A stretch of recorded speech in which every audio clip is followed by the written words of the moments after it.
Ano após ano, Paralimpíada após Paralimpíada, nós vemos atletas serem cada vez mais incríveis. E a melhor palavra que a gente inventou para isso foi realmente superação. E ela fica mais forte ainda quando a gente fala sobre pessoas com deficiência. Então, obviamente, né, além da capacidade incrível de suprir a falta do que a gente entende como normal, quando essa palavra deveria ser, né, abolida, na verdade, é pensar o quanto pode ser surpreendente quando a gente junta o nosso lado humano com tecnologia. Porque hoje, dentro das Paralimpíadas, por exemplo, a gente tem as cadeiras de roda, as bicicletas, né, adaptadas, triciclos e as famosas blades, né, que são aquelas próteses que o pessoal do atletismo, por exemplo, usa para correr. E essas blades, são um bom exemplo, assim, elas são feitas de fibra de carbono. A gente tem, elas são leves, elas são arqueadas, né? Tudo bem que elas possuem um tamanho padrão. Então, por exemplo, o atleta não pode fazer com que a sua blade seja mais alongada que a do outro, por exemplo.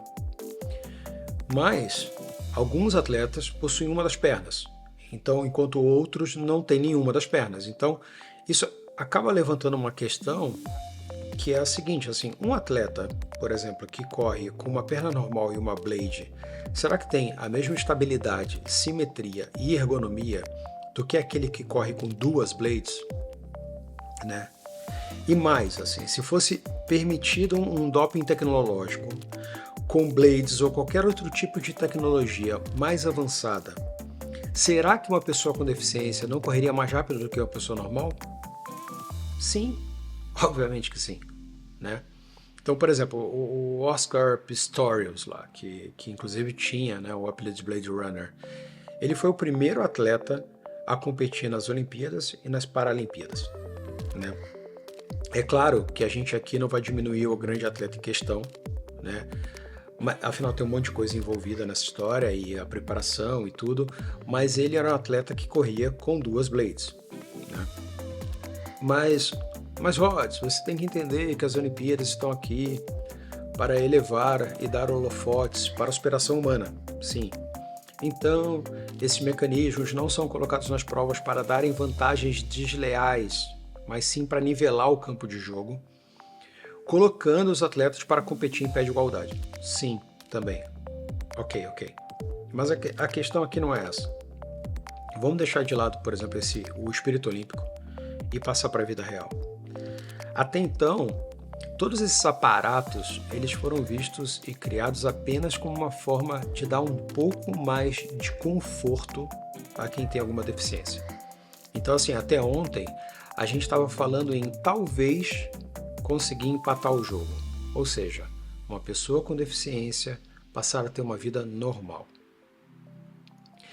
Só que esse jogo vai virar. Porque mais do que a substituição de uma função perdida, a tecnologia vai estender e amplificar as capacidades humanas. Então, não é simplesmente para dar uma chance de uma vida um pouco mais confortável para as pessoas. O que vai acontecer em pouquíssimo tempo é que a deficiência vai ser realmente transformada em eficiência. Ah, a perna que você nasceu anda bem? Ok, mas existe essa aqui que é muito melhor. Seus braços são fortes? Sua mão é precisa? Ok, mas existe algo melhor. Seus olhos conseguem ver? Ah, legal, bacana. O que você acha desses aqui com infravermelho? A pergunta é, o que vai ser a normalidade quando a tecnologia pode nos tornar melhores do que o original? Esse movimento vai fazer com que as pessoas com deficiência sejam realmente incorporadas na sociedade, uma vez que a gente não vai saber realmente quem nasceu ou sofreu alguma deficiência ao longo da vida e é a pessoa que simplesmente resolveu trocar seu membro normal por um biônico porque simplesmente quis. Todos vão ser humanos e tecnológicos, né? Pensa nisso. Ah, e sobre o assunto, eu fiz aqui um concept trailer especial que se chama Teoria de um Quarto. Então, para aqueles que quiserem dar uma olhada, tá por aqui, em algum desses lugares aqui, porque, como a gente sabe, a questão vai muito além de ter um membro a mais ou a menos, né? Tem questões éticas e tudo mais. Então, um abraço e até lá.